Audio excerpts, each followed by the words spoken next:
దేవుని అభిషేకం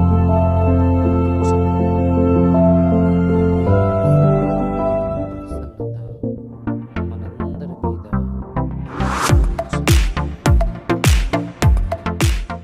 దేవుని నామానికి మహిమ ఘనత ప్రభావములు కలుగునుగాక.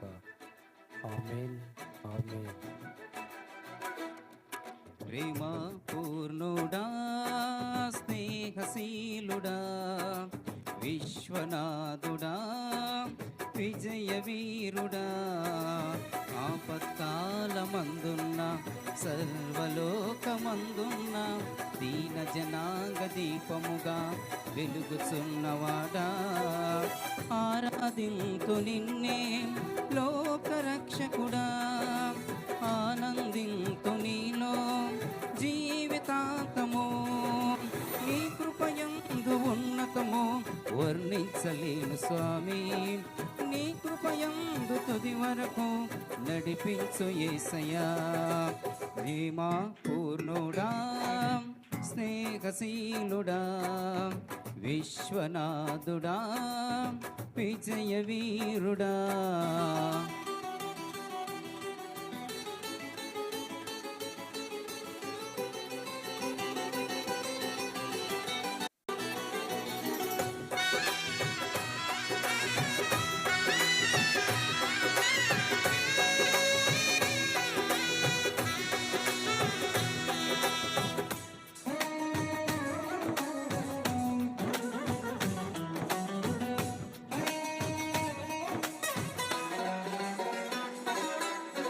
ఆలోచనలు ఇచ్చాడు. ఆ 3 ఆలోచనలు ఏంటంటే, మొదటిగా జ్ఞానులు ఒకవేళ యేసు హేరోదు దగ్గరికి వెళితే మొదటి నష్టం ఏమిటి అంటే, ఫస్ట్ వాళ్ళకి ప్రాణాపాయం ఉంది. ఎవరికి? జ్ఞానులకు ప్రాణాపాయం ఉంది. జ్ఞానులకు ప్రాణాపాయం ఎలా ఉంటుంది? జ్ఞానులకు ప్రాణాపాయం ఎందుకు సంభవిస్తుంది? జ్ఞానులు అతనికి మంచిదే చేస్తున్నారు కదా, వెళితే అతనికి మంచి వార్త దొరుకుతుంది కదా అక్కడికి వెళితే అని మనం ఆలోచన చేస్తే, నిజంగా హేరోదు ఎలాంటి వాడంటే బహు కపటము కలిగిన వాడు. ఏ కపటము? మామూలు కపటం కాదు అమ్మా, బహు కపటము కలిగిన వాడు. ఎందుకు తెలుసా? హేరోదు రాజు దగ్గరికి జ్ఞానులు వచ్చిన సంగతి ఎవరికి తెలియదు. ఉందా ఆ మాట? చూడండి, పరిశుద్ధ గ్రంథం బైబిల్లో నుండి 2వ అధ్యాయము 6-7 వచనములో ఈ మాట రాయబడింది.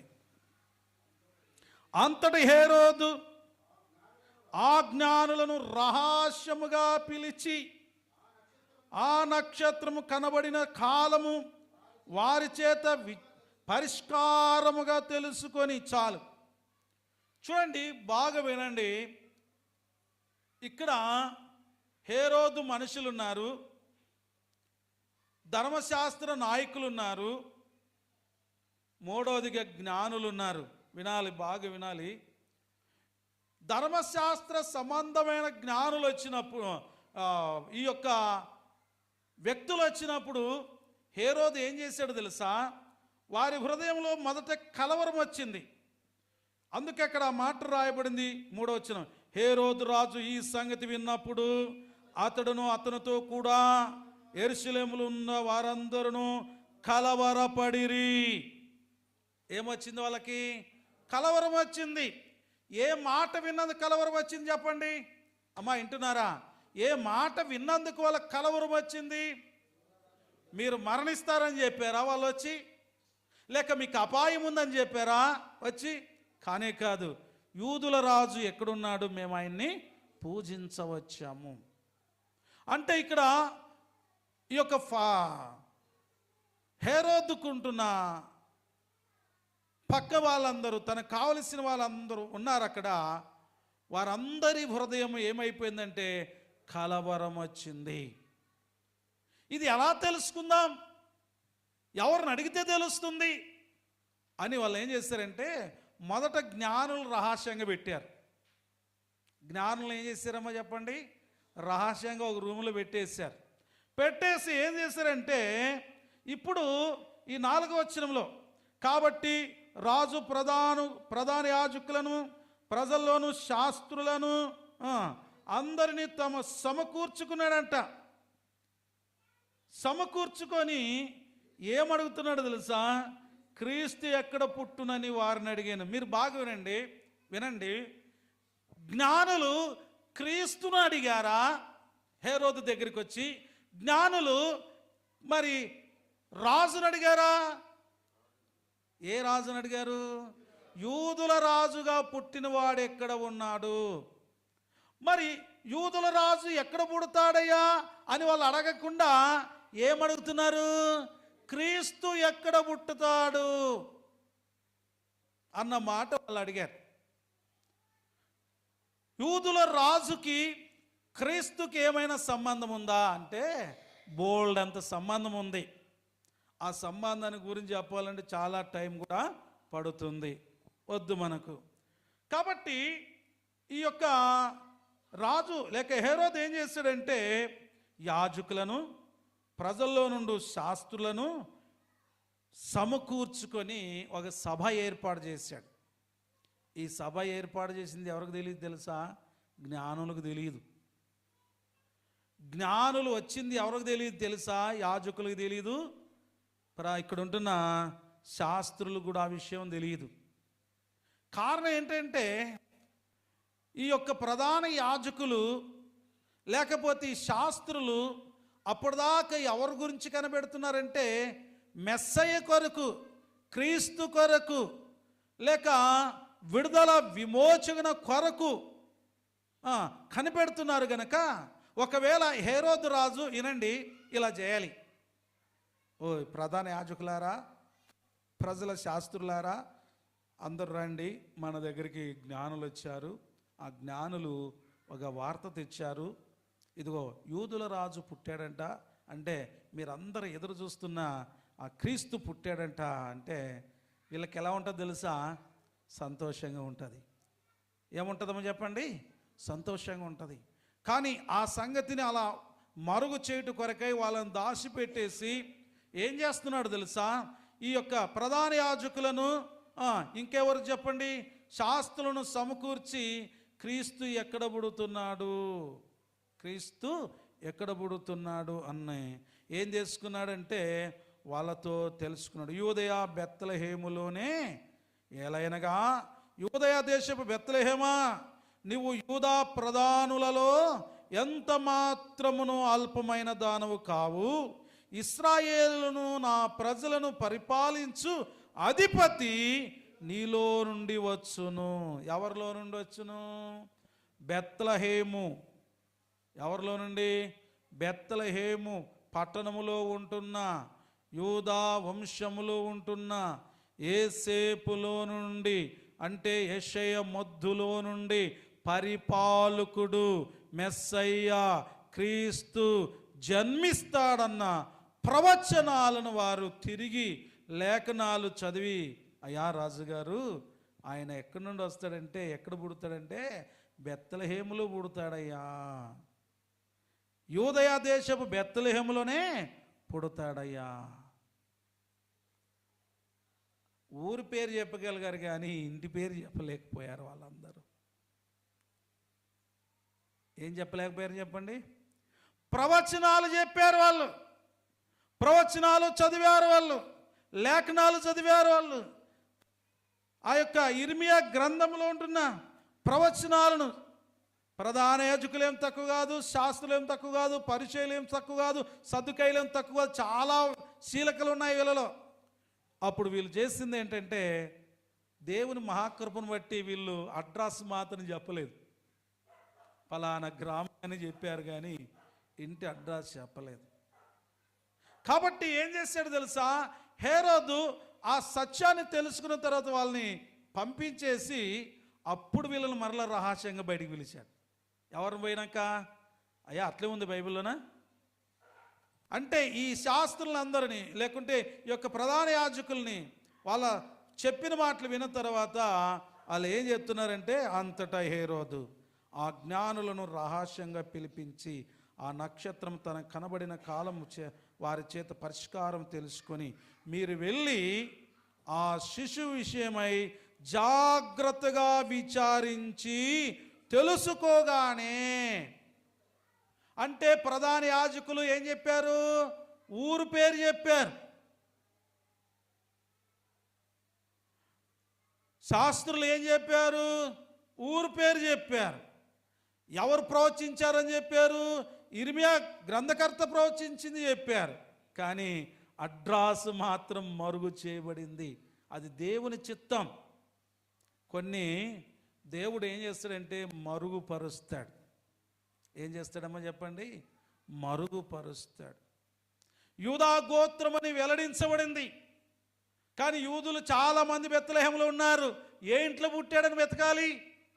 కాబట్టి ఈ కుయుక్తిపరుడు ఏం చేస్తున్నాడంటే వాళ్ళని రహస్యంగా పిలిపించి ఆ నక్షత్రము తాను కనబడిన కాలము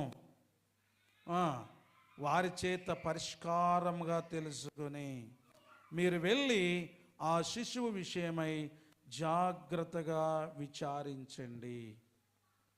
జ్ఞానులకు ఒక పని హేరోదు రాజు అప్పగించాడు. ఏంటి ఆ పని అంటే జాగ్రత్తగా విచారణ చేయట. ఎక్కడ ఉన్నాడు? ఆ ఊర్లో ఏ వార్డులో ఉన్నాడు? ఏ లైన్లో ఉన్నాడు? ఏ ఇంట్లో ఉన్నాడు? పరిష్కారం తెలుసుకోవాలి. ఆ శాంతినగర్లో పుట్టినాడయ్యా అంటే ఏం తెలుస్తుంది చెప్పండి? శాంతినగర్ ఎంత పెద్దగా అయిపోయింది ఇప్పుడు. ఒక రోజంతా తిరగాలి, ఇల్లు తిరగాలంటే. కాబట్టి అలా కాదండి, మీరు పరిష్కారముగా తెలుసుకోవాలి. పూర్తి అడ్రస్ నాకు కావాలి అన్నాడు. అందుకే తెలియజేయగానే నేనును వచ్చి ఏమంటున్నాడు? నేనును వచ్చి. ఒకవేళ ఆరాధించగలిగిన మనసుంటే ఏం చేస్తాడు తెలుసా? ఇతడు కూడా వాళ్ళని అన్వేషిస్తాడు. వాళ్ళ వెంట వెళ్తాడు. వాళ్ళ వెంట వెళుతాడు. నిజంగా తగ్గింపున్న వ్యక్తి అయితే, నిజంగా దేవుణ్ణి ఆరాధించాలని ఉద్దేశం అతనికే ఉంటే తన అధికారాన్ని గట్టిగా పెట్టేసి స్వయాన వాళ్ళతో పాండ్రనైనా జ్ఞానులారా మీరు ఎంతో దూరం నుండి వచ్చారు, నేను కూడా మీ వెంట వస్తాను, ఆరాధిస్తాను, వెళ్దాం పండి అని చెప్పేవాడు. అట్లా కాదు, నేను నా ఇంట్లోనే ఉంటా, మీరు మాత్రం వెళ్ళాలి. నేను వస్తే మీరు వచ్చింది అందరికీ తెలిసిపోతుంది. కాబట్టి మీరే మీ చేతి నుంచి నాకు మంచి అడ్రస్ కావాలి. అందుకే ఇప్పుడు అలాంటి కపటోపాయం మీద తీసుకెళ్ళాడు, బోధించి పంపించాడు. గనక దేవదూత లేక దేవుడు దర్శనములు వాళ్ళకి చెప్పింది ఏంటంటే అక్కడికి వెళ్తే ప్రమాదం ఉంది. ఏమా ఏమి వెళ్ళకూడదంట? అక్కడికి వెళితే ప్రమాదం. అందుకే అక్కడికి వెళ్ళవద్దు. మన అంశం ఏంటంటే అక్కడికి వెళ్ళవద్దు. చాలాసార్లు మన తల్లిదండ్రులమైన మనం పిల్లలకు చెప్తూ ఉంటాం. ఏం చెప్తుంటాం చెప్పండి? అక్కడికి వెళ్ళవద్దు, ఆ స్థలము మంచిది కాదు అని చెప్తుంటాం లేదమ్మా? వాని జత కట్టద్దు, వాడు మంచోడు కాదు చెప్తామా లేదా? వానితో మాట్లాడద్దు, వాడు మంచోడు కాదు. ఆమెతో మాట్లాడద్దు, అక్కడ కూర్చోవద్దు. అక్కడ కూర్చుంటే ఏమవుతుంది? కీర్తనల గ్రంథం 1 కీర్తన 1 వచ్చిన చదువుదాం. అక్కడికి వెళితే ఏం జరుగుతుందంటే దుష్టుల ఆలోచన చెప్పున. హేరోదు ఎవరు చెప్పండి? హేరోదు ఎవరు చెప్పండి? దుష్టుడు, దుర్మార్గుడు. వానితో నువ్వు ఇంతవరకు ఉండి వచ్చావు, మరలా నువ్వు ఇప్పుడు అక్కడికే వెళుతున్నావు. కాబట్టి అక్కడికి వెళ్తే నీకు ప్రమాదం ఉంది. అందుకే దుష్టుల ఆలోచన చెప్పునా నడువక కదా సాగుమా నీ యాత్రలో. ప్రియమైన దేవులారా, దుష్టుల ఆలోచన చెప్పున ఏం చేయకూడదంట? నడవకూడదు. వాళ్ళ ఆలోచన ఏంటి తెలుసా? నువ్వు మరలా నా దగ్గర రండి. దుష్టుల ఆలోచన ఏమిటి? మరలా నా దగ్గర రండి, నా దగ్గరికి వస్తే మీకు బహుమానం దొరకవచ్చును. ప్రియమైన దేవులారా, బహుమానానికి బదులుగా రహస్యాన్ని తెలుసుకొని రహస్యాన్ని చెప్పిన వాళ్ళకి మరణశిక్ష విధించిన సందర్భాలు యూదులకు ఎన్నో ఉన్నాయి. కాబట్టి ఒకవేళ జ్ఞానులు దేవుని మాట వినకుండా వెళితే ఏం జరుగుతుందో తెలుసా? మరణశిక్ష వారికి విధించబడుతుంది. జ్ఞానుల యొక్క భార్య పిల్లలకు కూడా తెలియదు వీళ్ళు ఎక్కడికి వెళ్తున్నారనేది సరిగ్గా. కాబట్టి ఎక్కడ వెతికినా వాళ్ళు దొరికే పరిస్థితుల్లోని దొరకని అపాయ స్థితిలోనికి వెళ్ళే వాళ్ళు. అందుకే మీరు అపాయాన్ని తప్పించుకోవాలి, మీరు అక్కడికి వెళ్ళకూడదు. కాబట్టి ప్రియమైన దేవుడులారా, వెళ్ళుట ప్రమాదము గనుక దేవుడు ఏం చెప్తున్నాడంటే మొట్టమొదటిగా అక్కడ మీరు వెళ్ళొద్దండి. అందుకే దేవుడు ఏం చేయమన్నాడు? వేరొక మార్గంలో వెళ్ళండి అని చెప్పాడు. రెండవది, వెళ్తే ఏం జరుగుతుంది అని మనం ఒకసారి ఆలోచన చేస్తే, వెళ్తే ఏం జరుగుతుంది అమ్మా చెప్పండి అయ్యా? ఒకవేళ జ్ఞానులు దేవుని మాట వినకుండా వెళితే ఏం జరిగేది? అక్కడికి వెళ్తే ఒకటేమో వాళ్ళ ప్రాణాపాయం జరగవచ్చును, చెప్పినందుకు గౌరవనీయతం కూడా ఇచ్చిండవచ్చును. ఒకవేళ ఒక మాట చెప్పాలంటేది, ఇరుకు మార్గములో పోరాడవలసిన వారు విశాల మార్గములో వెళ్ళటము మంచిది కాదు. కనుకనే దేవుడు ఏం చేశాడంటే విశాల మార్గంలో కాకుండా ఇరుకు మార్గంలో, వేరొక్క మార్గంలో, తెలియని మార్గంలో వెళ్ళమని దేవుడు చెప్పాడు. రెండవదిగా వాళ్ళకు జరిగే ప్రమాదం ఏమిటి అంటే, నీవు శత్రువులకు అడ్రస్ చెప్పిన వాడవుతావు. ఏమవుతుంది చెప్పండి? ఇప్పుడు ఒకవేళ జ్ఞానులు వెళ్ళారనుకోండి, ఏం చెప్తారు జ్ఞానులు? అడ్రస్తో సహా మొత్తం చెప్తారా లేదమ్మా? అంటే ఇప్పుడు ఎవరికి నష్టం? ఇది ఎవరికి నష్టం? జ్ఞానులకేం పెద్ద నష్టం కలగపోవచ్చేమో, హేరోదు రాజుకు మంచి లాభదాయకం అది. ఏంటి? హేరోదు క్లూ దొరికితే ఏం చేస్తాడమ్మా చెప్పండి? చక్కగా వెళ్ళిపోతాడు ఇంటికి, తన ప్రజల్ని, సైనికులు ఇంటికి పంపిస్తారు. ఏం జరుగుతుందో తెలుసా? అక్కడ యేసు ప్రభు వారి ప్రాణానికి అపాయం ఏర్పడుతుంది. అమ్మా ఇంటి పిల్లలని బయట కూర్చోబెట్టండి కొంచెం. సేతు వచ్చినాడు. సేతు, పిల్లలు మీరందరూ బయట కూర్చోపోండి ప్లీజ్. పిల్లలందరూ బయటికి వెళ్ళాలా? పిల్లలు బయట అరకుండా కూర్చోండి. కూర్చోండి.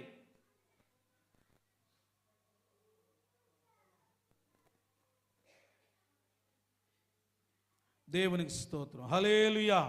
ప్రియమైన దేవుడులారా, రెండవదిగా నీ శత్రువులకు అడ్రస్ నువ్వు ఇస్తే ఏం జరుగుతుందంటే, నువ్వు శత్రువులకు సహాయం చేసిన వాడవుతావు.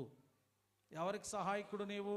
ఒకవేళ జ్ఞానులు దేవుని మాట చెప్పింది వినకుండా ఆ యోరోదు మాట విని వెళ్తే పూర్తిగా నువ్వు సహకారం చేసిన వాడవుతావు. ఎవరికి? శత్రువుకు నువ్వు సహకారి అవుతావు. కాబట్టి జ్ఞానులతో దేవుడు చెప్తున్నాడు, నువ్వు అక్కడికి వెళ్ళవద్దు. అక్కడికి వెళ్తే నువ్వు శత్రువులకు సహాయం చేసిన వాడవు అవుతావు. అంటే ఒక మాటలో చెప్పాలంటే, సాతానుకు నువ్వు రాజమార్గాన్ని చూపెడుతున్నావు అన్నమాట. వినాలా? ఏం చూపెడతాడమ్మా? అర్థమవుతుందా నా బాధ? ఇంతకీ జ్ఞానులు దేవుడు చెప్పింది వినకపోతే, వాళ్ళు ఒకవేళ హేరోదు దగ్గరికి వెళ్తే, హేరోదు ఏం చేస్తాడు? అడ్రస్ తెలుసుకుంటాడు, డైరెక్ట్గా అటాక్ చేపిస్తాడు. ఇప్పుడు కాబట్టి అడ్రస్ మరుగు చేయబడాలి. కాబట్టి జ్ఞానులకు దేవుడు చెప్తున్నాడు, మీరు అక్కడికి వెళ్ళవద్దు అని. కాబట్టి వాళ్ళు ఏం చేస్తారు తెలుసా? దేవుని మాటకు లోబడ్డారు. మూడవదిగా ఏం జరుగుతుంది వాళ్ళు వెళితే అంటే, ప్రవచన నెరవేర్పుకు ఆటంకం ఏర్పడుతుంది. ఏం ఏర్పడుతుందయ్యా? ప్రవచనాలు అంటే దేవుని చిత్తానికి అడ్డబండులుగా వాళ్ళు ఏర్పడతారు. కూర్చోండి, అడబెట్టినాయనది. ఎవరికి, దేనికి అడ్డబండలు అవుతారు చెప్పండి? దేవుని చిత్తానికి అడ్డబండలుగా మారుతారు. ఏంటి దేవుని చిత్తం అంటే, సర్వలోకము కొరకు ఆయన చనిపోవలసి ఉంది, దానికి ఒక టైం కేటాయించబడింది. దాని పట్ల దేవునికి ఒక ఉద్దేశం ఉంది. ఆ ఉద్దేశం నెరవేర్చబడక మునిపే హేరోదు ఏం చేస్తున్నాడు తెలుసా? దైవ కార్యానికి జరగనీయకుండా హేరోదు ద్వారా సాతానుడు తన పని చేయించుకుంటాడు. చూడండి ప్రియమైన దేవుడులారా, మరి 16 మరి శత్రువులకు క్లూ ఇచ్చినట్లు ఎట్లా అవుతుందని నేను చెప్పానంటే 12వ వచనంలో 16వ వచనంలో ఈ విధంగా రాయబడింది. చూడండి, మరి రెండవదిగా రెఫరెన్స్ నేను మీకు చెప్తున్నాను. 2వ అధ్యాయం 16వ వచనంలో ఏం రాయబడిందంటే, ఆ జ్ఞానులు తన్ను అపహాసించిరని హేరోదు గ్రహించి బహు ఆగ్రహము తెచ్చుకొని తాను జ్ఞానుల వలన వివరముగా తెలుసుకునిన కాలమును బట్టి బెత్లెహేములో దాని సకల ప్రాంతములోను 2 సంవత్సరములు మొదలుకొని తక్కువ వయసు గల మగ పిల్లలందరినీ వధించెను. ఒకవేళ జ్ఞానులు హేరోదు మాట విని వెళ్ళింటే అడ్రస్ తెలిసేది, చక్కగా వచ్చి యేసుప్రభువారు బాలుడిగా ఉన్నప్పుడు అటాక్ చేయబడేది, దేవుని చిత్తానికి అవరోధంగా ఉండేది. కాబట్టి హేరోదు దగ్గరికి వెళ్ళవద్దు అని దేవదూత చెప్పింది. మూడవదిగా ఏం జరుగుతుందంటే, ఒకవేళ హేరోదు దగ్గరికి వెళ్ళినప్పుడు జ్ఞానులు చెప్పగానే హేరోదు వచ్చి యేసు ప్రభును చంపింటే లోకానికి రక్షణ వచ్చేది కాదు. అది అందరికీ ఈ సబ్జెక్ట్ అందరికీ అర్థం కాకపోవచ్చు, చేసుకోవాలి. యేసుప్రభు వారు పుట్టింది ఎంత శ్రమతో కూడినదో మనకు అర్థం కావాలంటే, యేసుప్రభు వారు హేరోదు చేతిలో చచ్చిపోయింటే లేఖనాల ప్రకారంగా తాను వచ్చిన దేవుని చిత్తాన్ని నెరవేర్చబడేది కాదు. కాబట్టి దేవుని చిత్తం నెరవేర్చబడాలంటే జ్ఞానులు హేరోదు దగ్గరికి వెళ్ళకూడదు. ఎవరి దగ్గరికి వెళ్ళకూడదమ్మా? జ్ఞానులు హేరోదు దగ్గరికి వెళ్ళకూడదు. కాబట్టి దేవుడు చెప్పాడు మీరు అక్కడికి వెళ్ళవద్దని. ప్రవచన నెరవేర్పు జరగాలంటే మీరు అక్కడికి వెళ్ళకూడదు. చూడండి ప్రియమైన దేవునిలారా, ఏంటి ఈ ప్రవచనం అంటే 17, 18 వచనంలో ఏం రాయబడింది? అందువలన రామాలో అంగలార్పు వినబడెను, ఏడుపును మహారోదన ధ్వనియు కలిగెను. రాహేలు తన పిల్లల విషయమై ఏడుచుచు వారు లేనందున ఓదార్పు పొందనలక ఉండెను అని ప్రవక్త అయిన ఇర్మీయా ద్వారా చెప్పబడిన వాక్యము నెరవేరెను. ఒకవేళ హేరోదు దగ్గరికి వెళ్ళాలంటే ఈ ప్రవచనము నెరవేరేది కాదు. ప్రియమైన దేవుడులారా, దేవుడు ఏదని చెప్తున్నాడంటే అది మన మేలు కొరకే చెప్తాడు. దేవుని చిత్తానుసారంగా చెప్తాడు. తాను ఏ పని అయితే చేయాలనుకుంటున్నాడో ఆ పని నెరవేర్చబడటానికి మీరు ఆటంకంగా ఉండడానికి వీలు లేదని చెప్తాడు. అందుకే హేరోదు దగ్గరికి మీరు వెళ్ళొద్దండి అని ఒక మంచి బోధ బోధించబడినది. మంచి బోధకు వాళ్ళు లోబడ్డారు, దేవుని చిత్తానికి లోబడ్డారు. ప్రియమైన దేవునిలారా, మరొక్క మాటను మీకు జ్ఞాపకం చేస్తాను వినండి. ఇక్కడ యేసు ప్రభు వారు పుట్టినందుకు ఏం జరిగింది చెప్పండి? యేసు ప్రభును చంపాలన్న ఉద్దేశముతో ఏం చేశాడు హేరోదమ్మా? 2 సంవత్సరాల లోపు ఉన్న పిల్లలందరినీ ఏం చేశాడంట? బాగా వినండి. బెత్లెహేములో ఉంటున్న పిల్లలను ఒక్కడనే చంపాడా? అక్కడ చాలా స్పష్టంగా ఏం రాయబడిందంటే, ఆ ప్రాంతంలో ఎక్కడెక్కడితే దాని చుట్టూ అంటే యూదా పట్టణం చుట్టూ ఉంటున్న పిల్లలందరినీ బెత్లెహేములోను దాని సకల ప్రాంతములోను. చూడండి, యేసు ప్రభువారు లోకానికి రక్షణ తేవటానికి రక్షకుడుగా ఈ లోకానికి వచ్చినప్పుడు వేల మంది పిల్లలు బలైపోయారు. హల్లెలూయా! ఏమైపోయారమ్మా? వేలాది పిల్లలు బలైపోయారు. రామాలో అంగలార్పు, అంటే చూడండి, హేరోదు ఏం చేశాడు తెలుసా? నేను అనుకున్నట్లు జరగలేదే, జ్ఞానులు నేను చెప్పినది వినలేదే, నేను రమ్మన్న చోటుకి రాలేదే, నన్ను వీళ్ళు అపహాస్యం చేశారు, నా మాట వినలేదు. అయితే ఎలాగైనా సరే వాళ్ళ ద్వారా నేను పరిష్కారంగా తెలుసుకున్న కొన్ని సంగతులు ఉన్నాయే, ఆ యొక్క బెత్లెహేము చుట్టూ ప్రాంతాలన్నీ కూడా నేనేం చేయాలి? ఇప్పుడు కవరింగ్ చేయాలి. ఆ పట్టణాల్లో ఉంటున్న పిల్లలందరినీ, ఆ గ్రామాల్లో ఉంటున్న పిల్లలందరినీ ఒకవేళ నేను చంపగలిగితే వారిలో ఎవరో ఒకరు యేసయ్య ఉంటాడు, మెస్ కదా, యూదుల రాజు ఉంటాడు, చనిపోతాడు కదా అనే ఉద్దేశం. చూడండి ఎంత క్రూరత్వము హేరోదు రాజులో ఉందో, ఎంత క్రూరత్వము హేరోదు రాజులో ఉందో. ఎందుకు అంత క్రూరత్వం అంటే, నాకంటే ఇంకెవరు రాజుగా ఉండటానికి వీల్లేదు. ఇంకొకటి తెలుసా, ఒక మాటలో మనం ఆలోచన చేయాలంటే ప్రియమైన దేవుడులారా, హేరోదు రాజులో ఒక సాతాను యొక్క కుయుక్తి ఉంది, సాతాను యొక్క ఉద్దేశాలు ఉన్నాయి. సాతాను తాను ఏదైతే జరగకుండా ఆపాలనుకున్నాడో అది ఆపడానికి హేరోదును వాడుకుంటున్నాడు.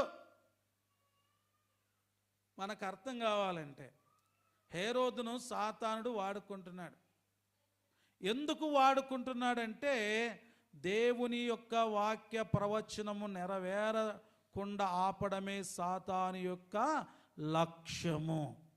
ఏంటి దేవుని చిత్తం అంటే, ఒకవేళ దేవుని చిత్తం నెరవేరితే అపవాదికే నష్టం, అపవాది బలం పడిపోతుంది, అపవాది దుర్గాలు పడిపోతాయి, వాని స్థావరాలు కూలిపోతాయి, వాని రాజ్యము అణిచివేయబడుతుంది, వాని రాజ్యం పతనమవుతుంది.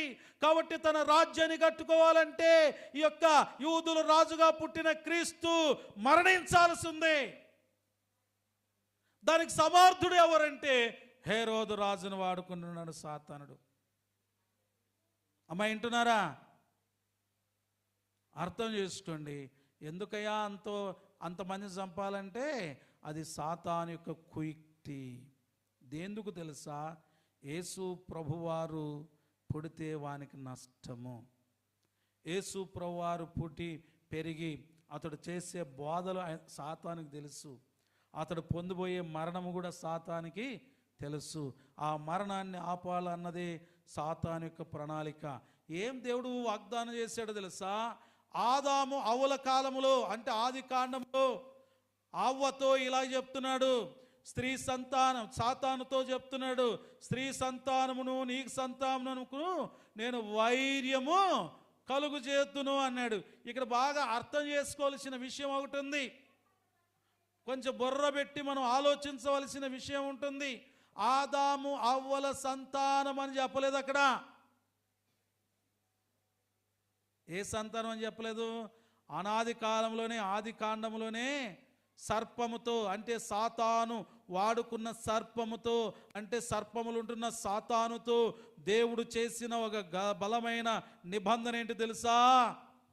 ఏ స్త్రీనైతే నువ్వు మోసం చేశావో, ఏ స్త్రీనైతే పతనం చేశావో, ఏ స్త్రీ ద్వారా అయితే నాకు దూరంగా చేశావో నీవు, ఇదిగో ఆ స్త్రీలో నుండి పుట్టినవాడు నీ శిరస్సును చితగద్రొక్కును. చప్పట్లు కొట్టి దేవుని నామాన్ని మహిమపరుచుదాం.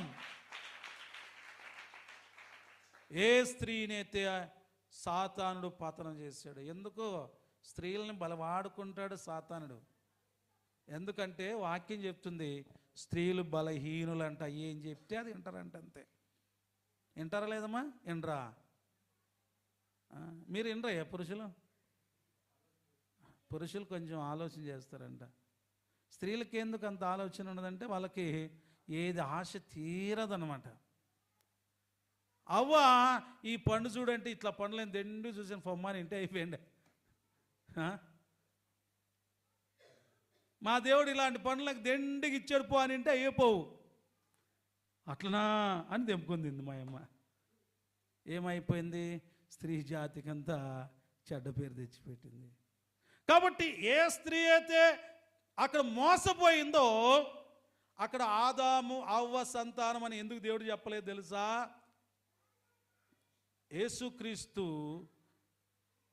భార్యాభర్తలకు కలియక వలన పుట్టినవాడు కాడు.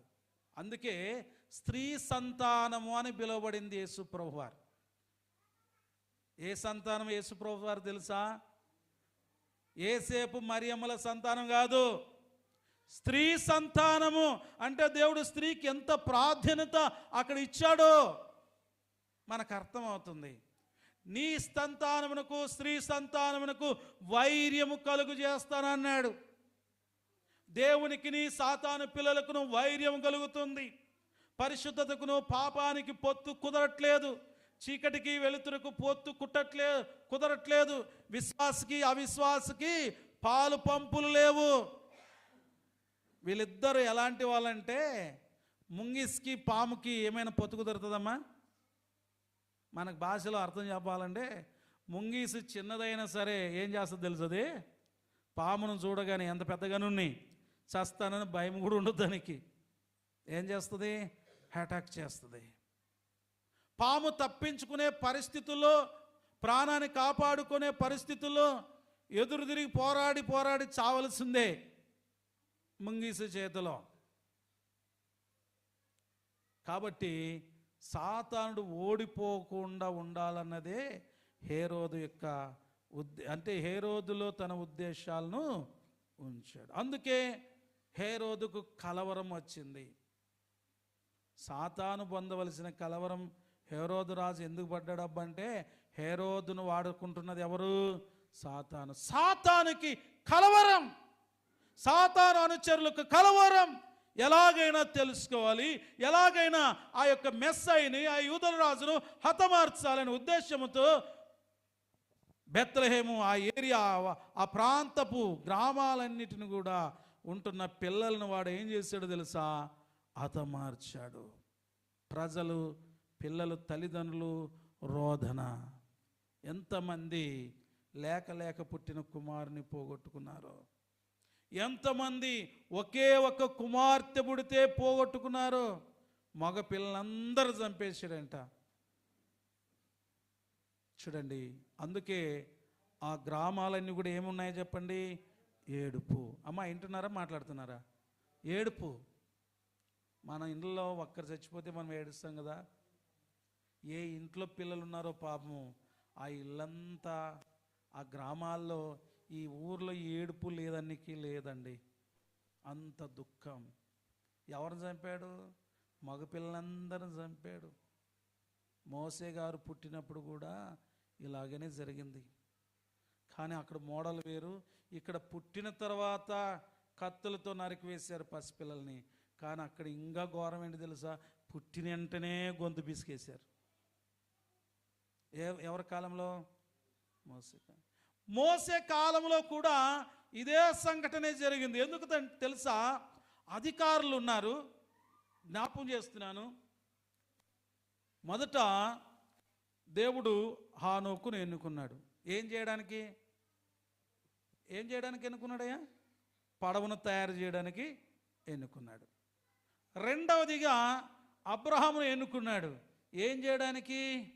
వంశాన్ని వృద్ధిపరచడానికి, దేవుని చిత్తాన్ని నెరవేర్చడానికి. తర్వాత ఇస్సాకు, యాకోబును ఎన్నుకున్నాడు.